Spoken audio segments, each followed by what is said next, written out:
విజయనగరం జిల్లా భోగాపురంలో PM SHRI AP model school ను కేంద్ర విద్యాశాఖ మంత్రి ధర్మేంద్ర ప్రధాన్, ఆంధ్రప్రదేశ్ విద్యా ఐటీ శాఖ మంత్రి నారా లోకేష్ ఈ రోజు సందర్శించారు. అనంతరం వారు భోగాపురం నుంచి విశాఖపట్నానికి బయలుదేరారు. ఈ సందర్భంగా రాష్ట్ర విద్యాశాఖలో అమలు చేస్తున్న సంస్కరణలు, ప్రభుత్వ పాఠశాలల అభివృద్ధి, విద్యార్థులకు కల్పిస్తున్న సౌకర్యాల గురించి మంత్రి నారా లోకేష్ కేంద్ర మంత్రి ధర్మేంద్ర ప్రధాన్ కు వివరించారు. రాష్ట్రంలో ప్రభుత్వ విద్యాసంస్థలను ప్రైవేటు విద్యాసంస్థలకు ధీటుగా తీర్చిదిద్దేందుకు చేపడుతున్న చర్యలను లోకేష్ వివరించారు. పీఎంశ్రీ ఏపీ మోడల్ స్కూల్లో విద్యార్థులతో మాట్లాడిన కేంద్ర మంత్రి ధర్మేంద్ర ప్రధాన్ వారి ప్రతిభను అభినందించారు.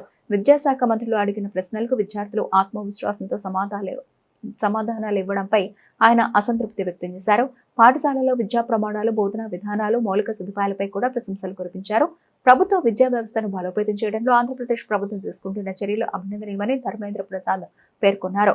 ప్రభుత్వ పాఠశాలలను ఆధునిక సౌకర్యాలతో అభివృద్ధి చేసి నాణ్యమైన విద్యను అందించాలనే లక్ష్యంతో ముందుకు సాగుతున్న రాష్ట్ర ప్రభుత్వ ప్రయత్నాలను ఆయన ప్రశంసించారు.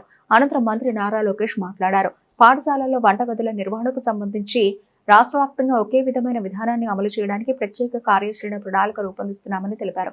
విద్యార్థులకు నాణ్యమైన, పరిశుభ్రమైన మధ్యాహ్న భోజనం అందించేందుకు అవసరమైన ప్రణాళికలను రూపొందించి అమలు చేస్తామని చెప్పారు. విద్యారంగంలో కేంద్ర రాష్ట్ర ప్రభుత్వాల సమన్వయంతో మరిన్ని సంస్కరణలు తీసుకొచ్చి విద్యార్థులకు ఉత్తమ అవకాశాలు కల్పించడమే తమ లక్ష్యమని లోకేష్ పేర్కొన్నారు.